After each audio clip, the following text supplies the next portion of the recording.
নমস্কার সকলকে। আজ আমি আরও একটি নতুন ভিডিও নিয়ে চলে এসেছি। এই সিরিজের নাম শ্রীমদ্ ভগবদ্ গীতা যথাযথ, তে প্রতি শনিবার একটি করে ভিডিও আসবে। এই সিরিজে আমি আপনাদের বলবো শ্রীমদ্ ভগবদ্ গীতার প্রত্যেকটি শ্লোক এবং তার বাংলা অর্থ ও তর্জমা। আজ বলবো গীতার প্রথম অধ্যায় বিষাদ যোগের শ্লোক নাম্বার ৩৯ থেকে ৪১। শ্লোক নাম্বার ৩৯। কুলক্ষয়ে প্রণশ্যন্তে কুলধর্মা সনাতনঃ ধর্মে নষ্টে কুলং কৃতস্নম ধর্মোऽভিভবতু তে। অনুবাদ: কুলক্ষয় হলে সনাতন কুল ধর্ম বিনষ্ট হয় এবং তাহলে সমগ্র বংশ অধর্মে লিপ্ত হয়। তাৎপর্য: বর্ণাশ্রম সমাজ ব্যবস্থায় অনেক ধর্মীয় রীতিনীতি ও আচার অনুষ্ঠানের নির্দেশ দেওয়া আছে, যা পরিবারের প্রতিটি সদস্যের যথাযথ গঠনে এবং পারমার্থিক উন্নতি সাধনে সহায়তা করে।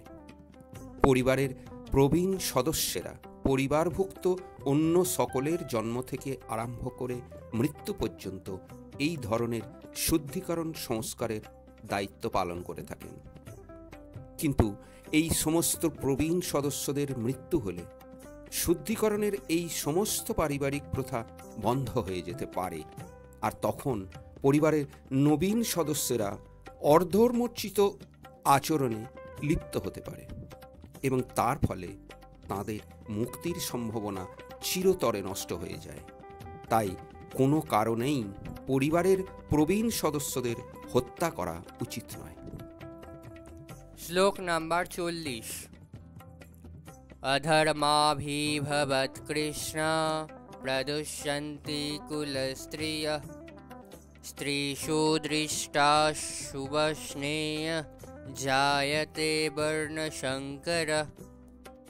অনুবাদ: হে কৃষ্ণ, কুলে অধর্মের প্রাদুর্ভাব হলে কুলবধূগণ কলুষিত হয়ে পড়ে এবং হে বার্চেয় কুলস্ত্রীগণ অসচ্চরিত্রা হলে অবাঞ্ছিত প্রজাতির উৎপন্ন হয়। তাৎপর্য: মানব সমাজে ভালো জনগণই হচ্ছে জীবনে শান্তি, সমৃদ্ধি এবং পারমার্থিক প্রগতির মূল ভিত্তি। বর্ণাশ্রম ধর্মের নীতিসমূহকে এমনভাবে তৈরি করা হয়েছে যাতে রাষ্ট্র এবং সমাজের সার্বজনীন পারমার্থিক উন্নতির জন্য সমাজে সৎ জনগণের প্রাধান্য বজায় থাকে। এই ধরনের সৎ জনসমাজ নির্ভর করে নারীর সতীত্ব ও সত্যনিষ্ঠার ওপরে। শিশুদের মধ্যে যেমন বিপদগামী হবার ভীষণ প্রবণতা দেখা যায়, স্ত্রীলোকদের মধ্যেও তেমন ভীষণভাবে অধঃপতিতা হবার প্রবণতা থাকে। তাই শিশু ও স্ত্রীলোক উভয়েই পরিবারের প্রবীণদের কাছ থেকে সুরক্ষার প্রয়োজন হয়। নানা রকম ধর্মীয় আচার অনুষ্ঠানে নিয়োজিত হলে স্ত্রীলোকেরা বিপদগামী হয়ে ব্যভিচারী হবে না।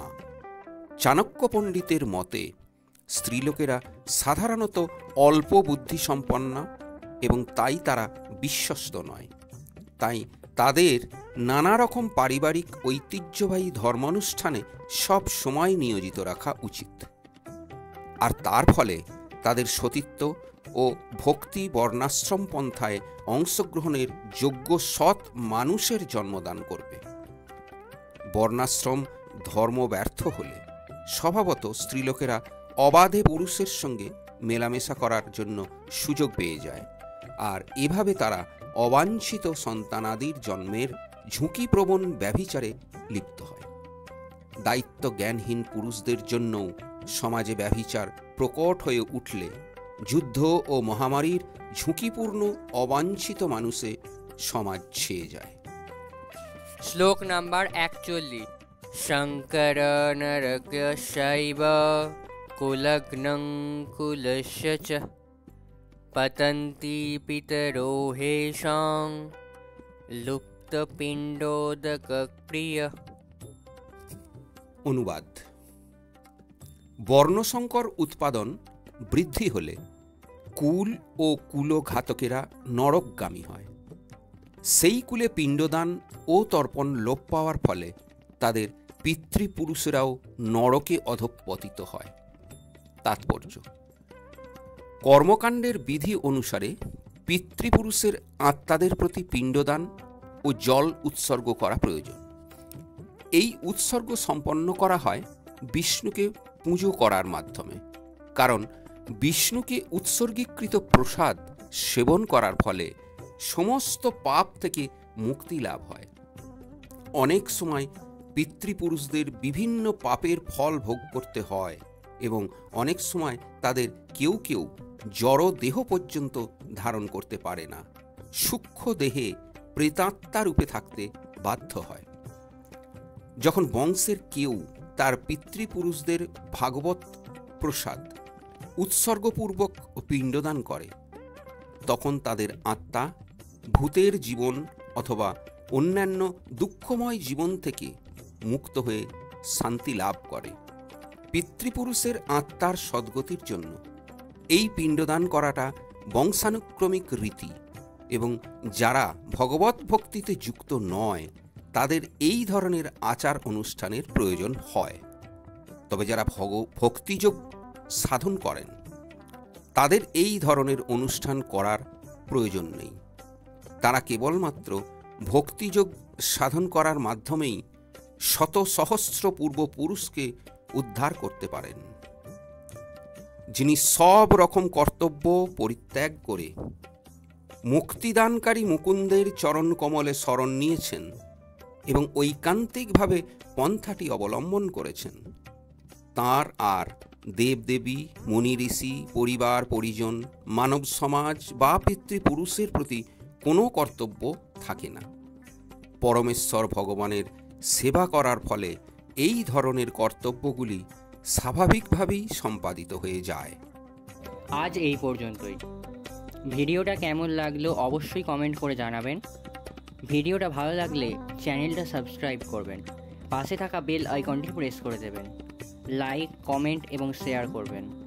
সম্পূর্ণ ভিডিওটি দেখার জন্য অসংখ্য ধন্যবাদ।